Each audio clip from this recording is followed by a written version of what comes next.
were supposed to paint them the color of our orange, but it didn't work out. So now she's got to wear them for practice. I'm not going to let them go to waste. They'll start to chip off and become white again.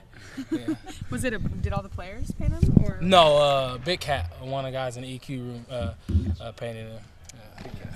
You played some of your best games this year on the road. Is that encouraging going into Arizona State? I mean, it's encouraging. I really haven't thought about that. I know so far this year we're undefeated on the road, and that's something as far as a team that's encouraging because it gives you that motivation and it gives you that confidence. And we went to some great places on the road, like Utah. So, and then we're looking forward to playing in another crazy atmosphere. Stanford losing or actually beating Oregon. Yeah. Everything's tightened up in the north. Do you feel that things could still? I mean, we're not really worried about it, to be honest. We just lost 2 weeks in a row. We worried about getting the win. You can't do anything if you're not winning. So we'll let that handle itself at the end of the season. Brandin, you were pretty clearly pissed off last week after the 2 losses. You had to wait a week to play. Yeah. How big's the itch? Oh, it's really big. Just to see sit down all weekend watching people play on Thursday, Friday, Saturday. It's like, all right, can we get back to football? We're just ready to get back. And we're going against a great team. You got to have that focus and that motivation going right now. Talking to Sean, he said that he feels collectively as a team, specifically the offense, you guys have a second wind about you now. Yeah. You guys feel rejuvenated. Yeah, I definitely feel that now. I feel like the bye week was great. Get some guys back, healthy and stuff like that. And I feel like practice has been rolling these past few days, and guys been flying around. I think that's important, and because we need to get our groove back. The coach talked the other day about it. He didn't do a good job getting you involved in the offense. You got to be involved more. What's your take on that? What do you see on film? I mean, Coach Riley's going to say that, but he's doing what he has to do to win. You know what I mean? If I'm doubled and, I'm doubled every play and I'm getting bracketed, someone else is open, and he's doing his job the right way. And I would not say – I saw some quotes that said he failed. He didn't fail getting me the ball. He just did what was right for our offense. And he's cooking some stuff up in the kitchen right now. But, hey, if I don't get the ball, I just want to win. It's not about me. It's about the win. He said he failed. You going to go in and tell him, Coach? I'll go in there and tell him. I actually told him already. After the game, we talked and then going through the hallways.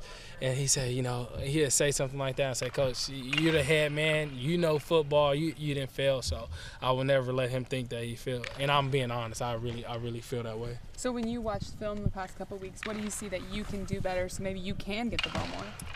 I mean, it's the stuff that Coach Riley's dialing up now. It's nothing really you can really do against cover 2 and doubling. The quarterback has his reads, and once he see a certain coverage, he's on to the next person. He has to go through his reads. So I wouldn't really say I had to change anything.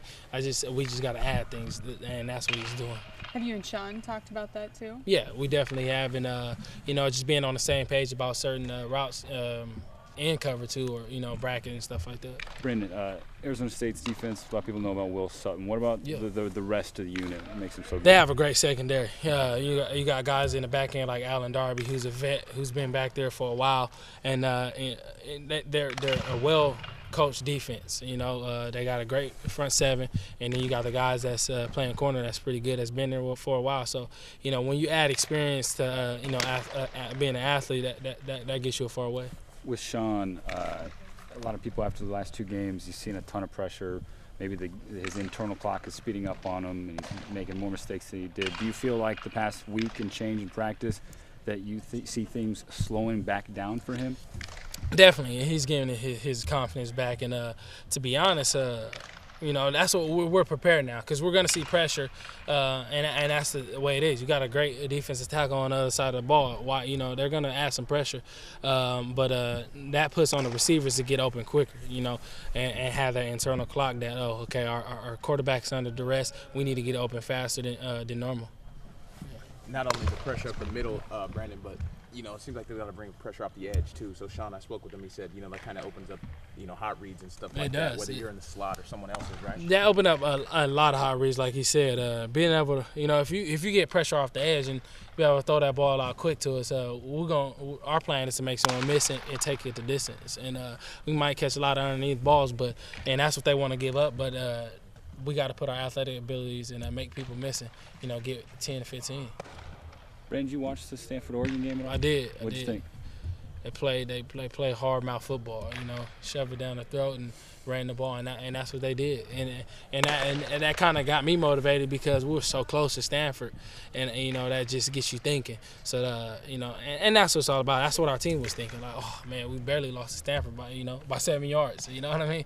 So that's what it was. Were you surprised by the outcome? Not at all. Not at all. Stanford is a great team. So is Oregon, but I was not surprised about it at all.